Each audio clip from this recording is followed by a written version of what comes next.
friends, welcome to RitamExploresIndia. Today I am sad because my Arunachal Pradesh trip got cancelled because of lockdown. So I made up my mind to make old videos about travel. Today I am going to talk about a country where the clouds soar like imagination, and if you go to this country, it will detox your mind.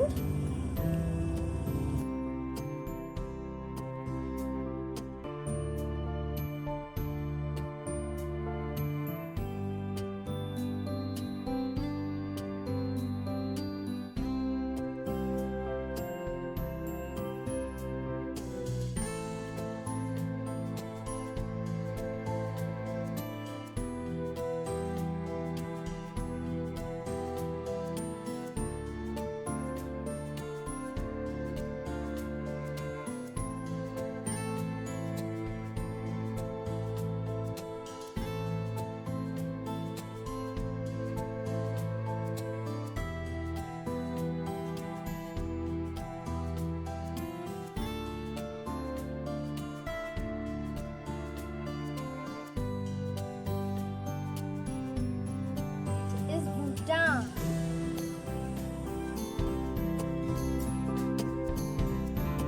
We visited Bhutan in a short duration in 2019 during the summer vacation.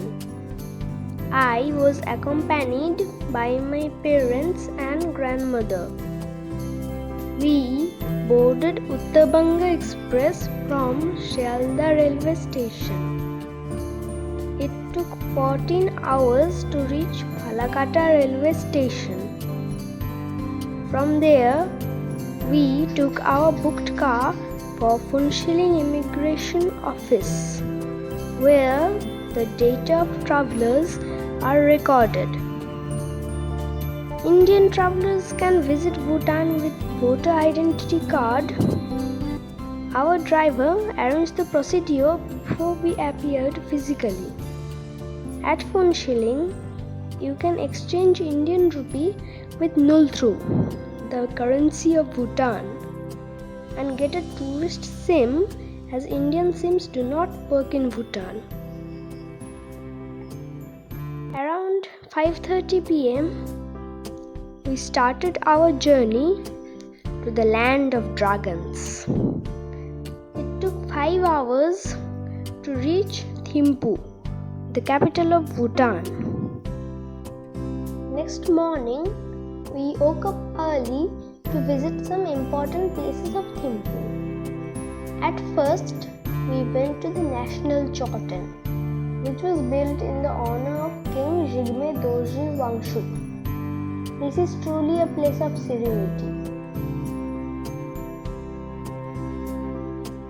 Then, we went to visit Buddha Dardama, a large statue of Buddha atop a mountain. From here, you can have an aerial view of Thimphu.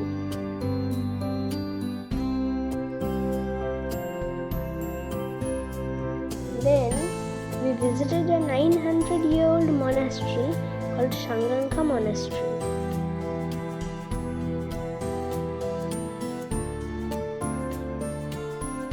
After that, we visited a Folk Heritage Museum and Bhutanese Painting School.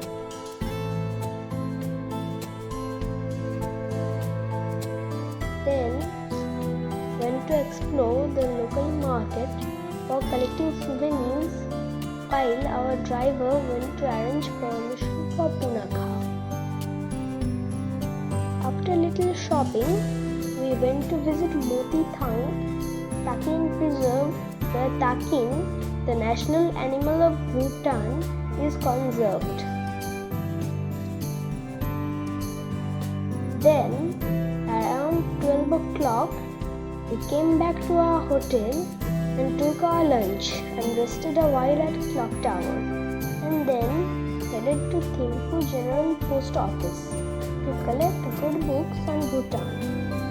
We did not visit Taisha Zong, as our time was short, but you can visit it if you want. Thimphu is a very peaceful city with charming people. Here there is no traffic signals. Even cars stop before crossing pedestrians.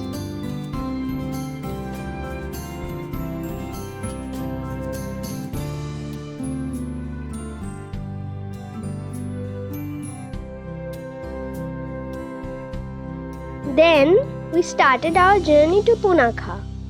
Punakha is a serene place where Mochu, Mother River, and Phochu, Father River meet. It is a magnificent place, especially its rural life. Punakha was the capital of Bhutan until 1955. It is 72 km from Thimphu. Every part of Bhutan is beautiful. So is the journey from Thimphu to Punakha. On the way, we visited Dochula Pass.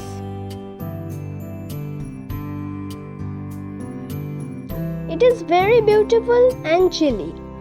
It is situated at the elevation of 10,330 feet.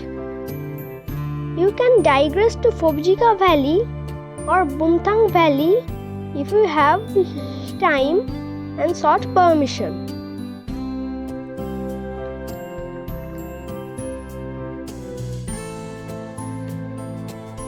We arrived at Punakha and headed towards Punakha Suspension Bridge. Crossing the river Phochu, walking on the bridge is an experience to be remembered for good.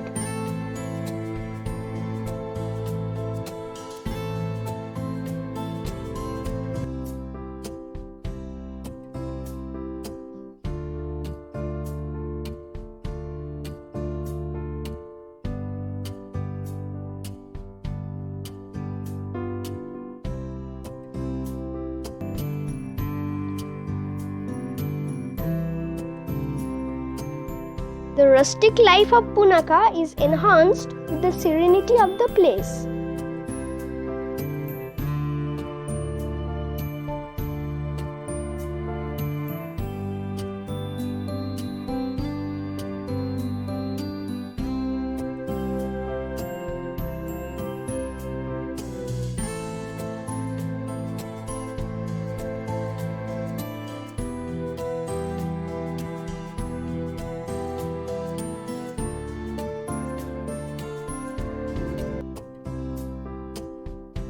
After that, we visited Punakha Zong, situated at the confluence of Phochu and Mochu. It is artistic in its own majestic appeal.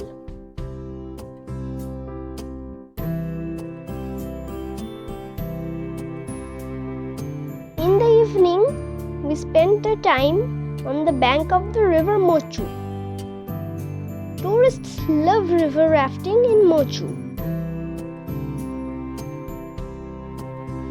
On the bank of the river, I saw people doing archery, the national sport. Then we moved to local Punakha Bazaar, where we bought chilies, apples and asparagus.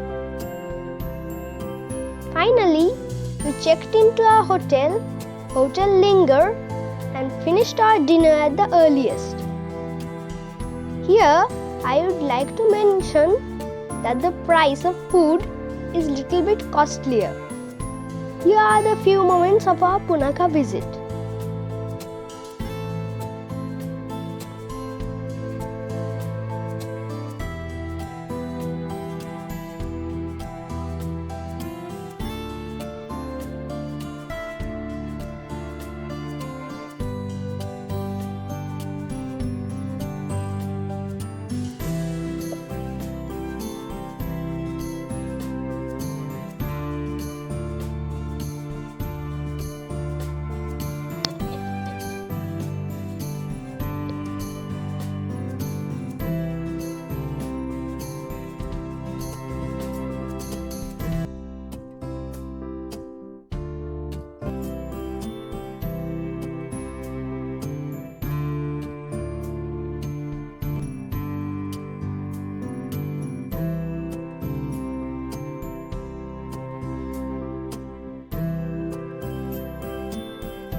Next day, we started for Paro and included Chele on the way. Chele is the highest motorable pass in Bhutan. It is about 4,000 meters high. It is near to Ha Valley. Because of the elevation, the place is very chilly and windy. One should carry winter garments for this place.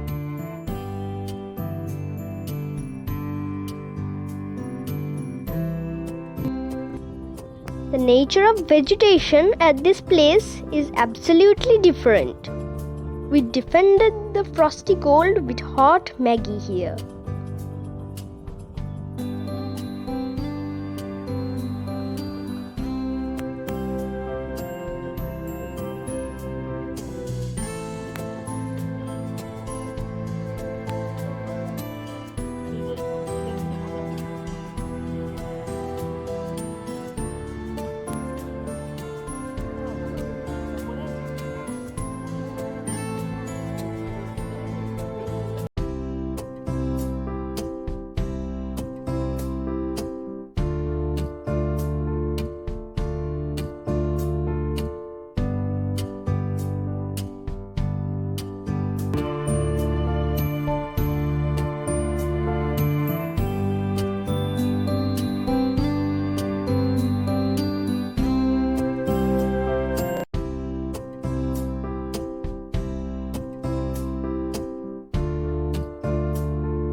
Then we took our lunch with some Bhutanese items like red rice and jashamaru.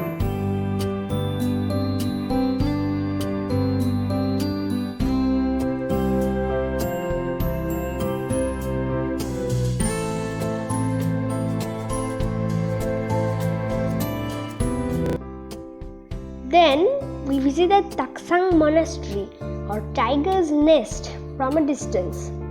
This is the symbol of Bhutan for the rest of the world. This monastery is accessible by trekking and it's a whole day's journey.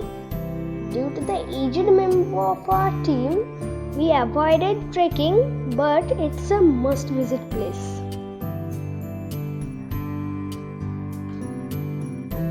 On the way back to Paro, we visited Kichu Monastery, a beautiful place. Then we visited Paro Museum and Library. Everyone should visit the museum to feel the essence of Bhutanese culture, heritage and history. Finally, we ended our day at Ringpungzong, a beautiful Buddhist monastery and fortress.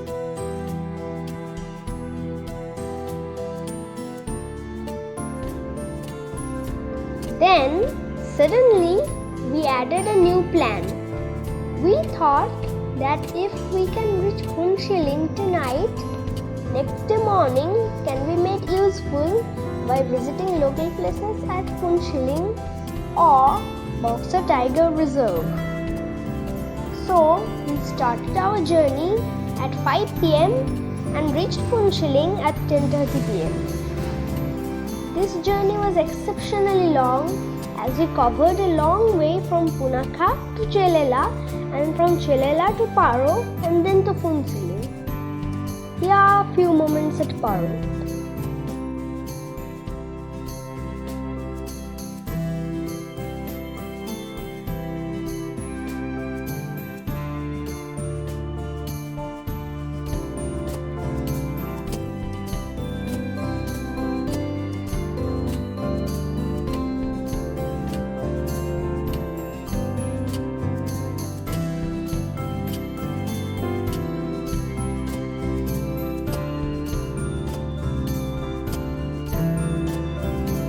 next day, we tried to catch the early morning jungle safari at Buxa Tiger Reserve.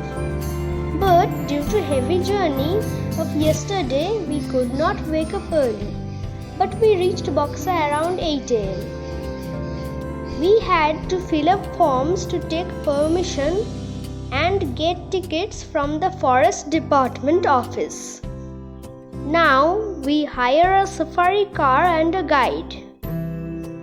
The jeep crossed the waterless rocky Jayanti River and entered the jungle. It was a very unique experience. During the journey, we were fortunate to watch giant Himalayan squirrels, peacocks, eagles, and hornbills. I climbed the watchtower to follow the coming of animals to the nearest water body.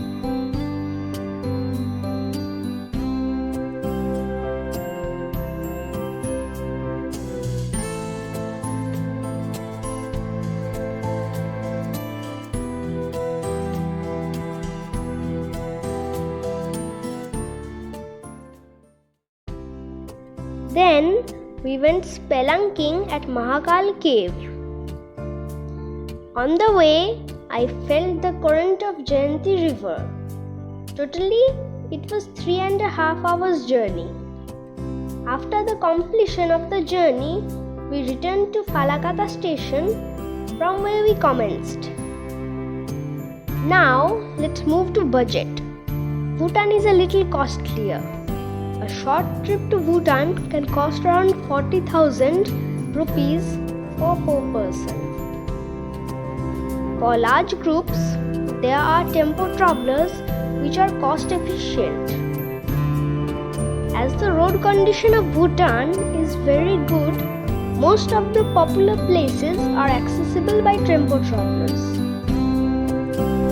Bhutanese people are simple and helpful. There are many remarkable Bhutanese food items. We tasted red rice, jashamaru, churpi and emadashi. I really like jashamaru, the chicken dish with different taste. We bought green apples, churpi, its yak cheese, colored carved masks and Buddhist paintings. One should carry woolen clothes even if visited in summer. Almost all visited places have entry fee, which may range to Rs 100 to 300 per head. Tourists can visit places on the basis of prior permission only.